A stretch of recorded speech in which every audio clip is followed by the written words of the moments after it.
Salut tout le monde! Aujourd'hui, on plonge direct dans un univers que la plupart des voyageurs remarquent à peine. On va décortiquer ensemble le volume 13 de l'excellente série Have Geek en résidence, écrite par Rob Kennedy. Vous le savez, cette série, elle a le don de braquer les projecteurs sur les carrières de l'ombre de l'aviation. Des jobs absolument essentiels, super stables et parfaits pour ceux qui cherchent à se réorienter en milieu de carrière sans avoir à repartir de zéro. Bref, aujourd'hui, on s'attaque aux vrais héros de la sécurité hivernale, les équipes de dégivrage. Écoutez bien ça, l'appel arrive juste avant l'aube. L'avion est prêt, les passagers embarquent, le créneau de départ est super serré. Et là, la neige. Imaginez la scène. On parle pas de la petite neige magique qu'on regarde tomber par la fenêtre avec un bon café, là. Non, c'est cette neige lourde, mouillée, implacable. Celle qui s'agrippe au métal des ailes d'un jet commercial stationné dans le noir sur le tarmac. Les moteurs tournent, l'horaire dérape, et l'argent s'envole par les fenêtres à chaque minute perdue. Mais bon, c'est là qu'une espèce de balai ultra précis commence. Des gros camions orange débarquent, leurs projecteurs coupent la noirceur, et une fine brune commence à recouvrir l'avion. Bon, on va se le dire, on plonge dans le vif du sujet. Cette phrase résume la règle d'art absolue de l'aviation. On ne prend aucune chance avec la glace, on l'élimine. Point final. Le liquide qu'il garoche sur la carlingue, c'est pas juste pour faire le ménage, c'est littéralement pour acheter du temps et sauver le vol. Les enjeux sont monumentaux. La glace, c'est pas un petit désagrément hivernal, c'est l'ennemi numéro 1 à abattre avant même de penser à décoller. Ce qui nous amène à la partie 1, le danger de la glace, ou pourquoi le dégivrage est une nécessité de vie ou de mort. Faut vraiment comprendre que même une couche de givre complètement microscopique, c'est un danger mortel. Pour voler, l'air doit glisser parfaitement sur les ailes. Si vous avez juste un tout petit peu de givre, ça brise l'aérodynamisme et l'avion ne peut tout simplement plus générer la portance dont il a besoin. C'est pour ça que les réglementations internationales sont aussi sévères aujourd'hui. L'affaire, c'est que cette tolérance zéro, elle a malheureusement été écrite par des tragédies. Si on recule au 13 janvier 1992, le vol Air Florida 90 décolle de Washington dans des conditions horribles et s'écrase dans le fleuve Potomac. En enquêtant, ils ont vite réalisé que l'avion avait bel et bien été dégivré, mais qu'il avait attendu beaucoup trop longtemps sur la piste avant de décoller. La glace a eu le temps de se reformer en cachette. Ce drame-là, ça a complètement révolutionné les protocoles de sécurité hivernale. Aujourd'hui, les procédures sont incroyablement strictes, sans aucun passe-droit. Partie 2, la science du dégivrage et la chimie sur l'air de trafic. Et là, ce qui est vraiment super intéressant avec tout ça, c'est de voir comment on passe de la peur de la glace à une vraie méthode scientifique hyper précise pour la combattre. En gros, sécuriser un avion, c'est un processus en 2 étapes. L'étape 1, c'est le dégivrage pur et dur. On vient carrément fondre et chasser la neige et la glace avec des fluides chimiques surchauffés. Ensuite, on passe à l'étape 2, l'anti-givrage. Là, on vient vaporiser une deuxième couche beaucoup plus épaisse qui va agir comme un bouclier. C'est exactement ça qui va empêcher la glace de se reformer pendant que l'avion roule tranquillement vers sa piste. C'est comme lui enfiler un bon gros manteau d'hiver protecteur. Puis ces fluides-là, ils sont vraiment pas choisis au hasard. Regardez bien le tableau des couleurs. Ces teintes fluo, c'est pas pour faire un show de lumière. Les superviseurs au sol consultent des tableaux super précis qui tiennent compte de la météo pour choisir le mélange parfait. Par exemple, le type 1, orange éclatant. On s'en sert pour le nettoyage initial parce qu'il est très chaud.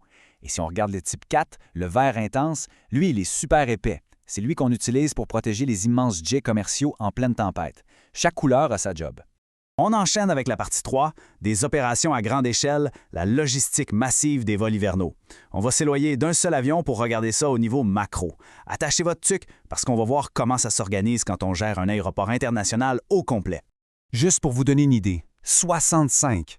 C'est le nombre d'acres que couvre le centre de dégivrage centralisé de l'aéroport Toronto-Pearson. 65 acres! C'est immense. C'est l'installation la plus vaste et la plus technologiquement avancée au monde dans ce domaine-là. On ne parle pas d'un simple stationnement, là. C'est une vraie usine à ciel ouvert avec 6 plateformes d'opération et un système souterrain complet pour récupérer les fluides. Et ça illustre brillamment la capacité de la machine. Regardez les chiffres. Sur ces plateformes à Toronto, ils peuvent traiter simultanément 6 avions gros porteurs ou 12 avions moyens porteurs. Et les moteurs restent en marche tout le long. C'est une véritable chorégraphie industrielle orchestrée au quart de tour par les contrôleurs pour qu'aucun avion ne vienne retarder le système. Ce qui nous pousse vers la partie 4, une course contre la montre, l'horloge de l'aviation. Parce que oui, malgré toute cette technologie de fou, à la fin, c'est la météo qui mène le bal. Il y a une tension naturelle permanente et le temps joue constamment contre les équipes. C'est là qu'intervient le concept de la fameuse durée de protection, ou HOT pour Holdover Time. Une fois que l'avion est aspergé de son fluide protecteur, sa durée de vie maximale, c'est 90 minutes. Et si les conditions sont atroces, ça peut tomber à seulement 5 minutes. L'horloge fait tic-tac. Si l'avion n'a pas quitté le sol avant la fin du chrono, c'est terminé. Il doit faire demi-tour et se faire dégivrer à nouveau. On ne prend aucune chance. Et l'environnement pour faire ça est complètement fou. Imaginez 2 opérateurs suspendus dans des nacelles à 45 pieds dans les airs en pleine tempête, aveuglés par la neige, avec le bruit assourdissant des réacteurs juste à côté. Un bon duo va dégivrer 4 à 6 Boeing 737 à l'heure. Rob Kennedy raconte les avoir observés de près à Chicago. Pendant qu'une grosse tempête figeait tout, ces gars-là et ces filles-là vidaient 20-30 avions par quart de travail. C'est littéralement du sport extrême. Bien sûr, financièrement, c'est une facture massive pour les compagnies aériennes qui payent pour ce service, pendant que les aéroports gèrent et facturent les installations. Mais ce qui est rassurant, c'est l'aspect écologique. On parle de millions de litres de produits chimiques pulvérisés. Ça ne s'en va pas dans la nature. Les agences gouvernementales s'assurent que les fluides sont strictement récupérés dans des bassins immenses et recyclés sur place pour protéger l'écosystème. On arrive à notre dernière section, la partie 5, les héros de l'ère de trafic. Un parcours professionnel caché. Parce que le point crucial ici, au-delà des machines et de la chimie, c'est la valeur de ces humains qui font ce travail vital. Et comme le souligne parfaitement la série, c'est une carrière super viable et complètement invisible. Pas besoin de diplôme universitaire. Souvent, un bon permis de conduire commercial pour manœuvrer les gros camions suffit pour avoir le pied dans la porte. Les salaires tournent autour de 18 à 26 $ l'heure, sans compter les grosses primes de tempête.